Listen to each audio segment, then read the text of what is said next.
নমস্কার। ধর্মের আড়ালে চ্যানেল থেকে আপনাদের সবাইকে আন্তরিক শুভেচ্ছা জানাচ্ছি। কবর বাঁচি তাই পোড়া,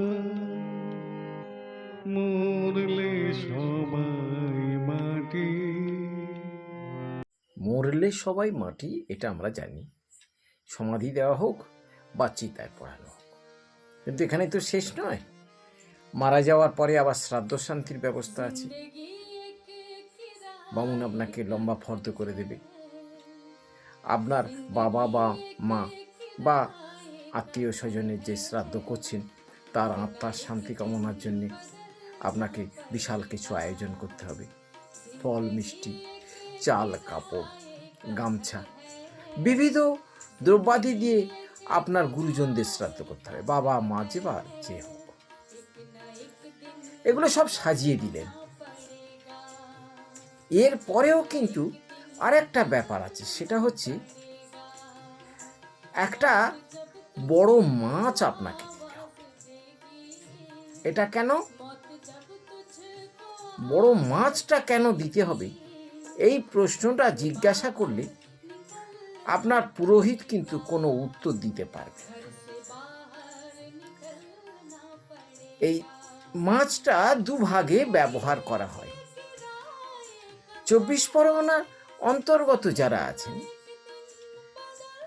তারা এই মাছটাকে পিণ্ডের উপরে দিয়ে দেয়, আর মেদিনীপুর অঞ্চলে যারা আছেন তারা মাছটা একটা থালাতে চাল, ডাল ইত্যাদি দিয়ে তার উপরে একটা মাছ দেওয়া হয়।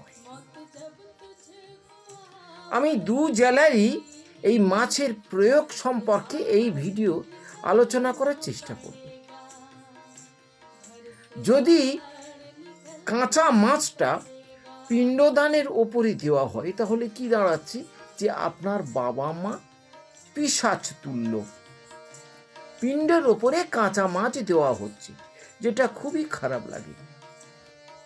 আবার বিস্তীর্ণ মেদিনীপুর এলাকায় দেখবেন মাছটা পিণ্ডের ওপরে দেওয়া হয় না, মাছটা একটা থালাতে সিধার উপরে দেওয়া যায়। যেটা বললাম, এই দু জেলাতে মাছটা কেন দেওয়া হয়? যেখানে শ্রাদ্ধ হচ্ছে সেখানে শালগ্রাম শিলা রয়েছে। শালগ্রাম শিলার সামনে এই আমিষ দ্রব্যটা দেওয়া যায় কি? এখন এটা তো একটা ধান্দাবাজির ব্যাপার। মেদিনীপুর অঞ্চলে, বিশদ মেদিনীপুরের অঞ্চলে বিপুল এলাকায় যে ঘটনাটা হয়, মাছটা দেওয়া হয়। ওই মাছটা যখন আপনি একটু ছোট দেবেন তখন কিন্তু আপনার পুরোহিত মশাই বলবেন, তোর বাবার শ্রাদ্ধ করছিস বা মার শ্রাদ্ধ করছিস, যা শ্রাদ্ধ হচ্ছে আর কি, সেই উল্লেখ করে বলবেন যে তোর বাবার শ্রাদ্ধ করছিস, একটা এতটুকু মাছ দিচ্ছিস, একটা বড় মাছ দে, 2 কেজি 2.5 কেজি ওজনের মাছ দে, তোর বাবা তো খাবে। তাহলে আপনি চিন্তা করুন, আপনার বাবা পিচাস হয়ে ওই মাছটা খেতে আসছে, তা আপনার বাবা যদি ওই মাছটা খেলো তাহলে বামুন ওই মাছটা নিয়ে যাচ্ছে কেন? ধান্দাবাজিটা কি না, ওই মাছটা বাড়িতে রাবণের বংশ আছে বামুনের, নিয়ে গিয়ে খাবে। এখন আপনার বাড়িতে খাওয়া দাওয়া করে যাওয়ার পর বাড়িতে প্রশ্ন করবে যে তুমি তো বাইরে খেয়ে দিয়ে আসছো, বাড়ির লোকজন কি খাচ্ছে সেদিকে লক্ষ্য নেই।